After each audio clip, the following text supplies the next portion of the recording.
Kuna nguvu za giza kwenye bunge. Kimani Ichungwa alilia spika, huku akishtua dunia kwa kusema kuwa kuna mashetani bungeni. Clearly, there are forces still within the institution of parliament that do not want peace. Aliendelea kusema kuwa hakuna amani bungeni, sababu kuu ikiwa nguvu za giza. The Honorable Junet is saying there are dark forces, and there must be very dark forces, Honorable Speaker, that do not want peace. Alimuomba spika kuingilia kati. Ebu sikiza. Honorable Speaker, there is a thing that circulates on social media where someone says, I don't want peace. And it looks like there are people within this institution of parliament, especially the other house, who do not want peace between the bicameral houses of parliament. But Honorable Speaker, I was saying I want to take a different trajectory because you sit at a different place from the Speaker of the Senate. You are the chair of the Parliamentary Service Commission.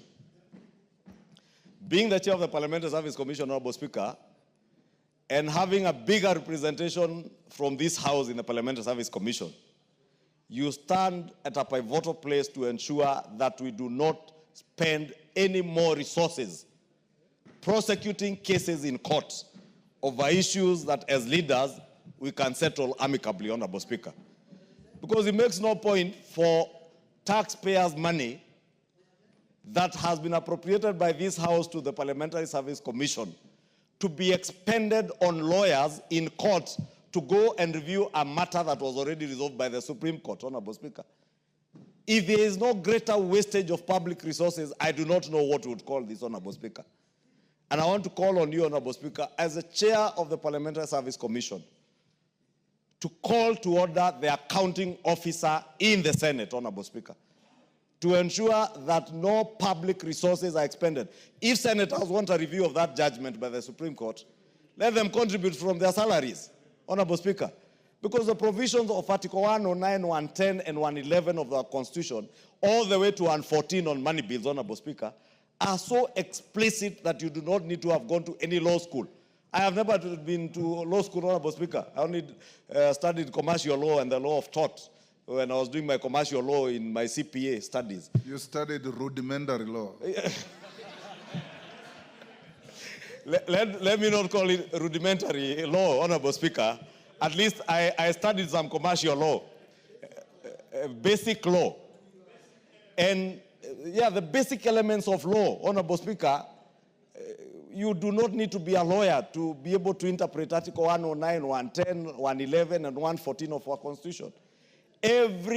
How many bills have we returned, Honorable Speaker, from this House because they have come with a money bill effect, contrary to the provisions of Article 109 and 114 of our Constitution? Therefore, Honorable Speaker, I want to agree with the minority leader.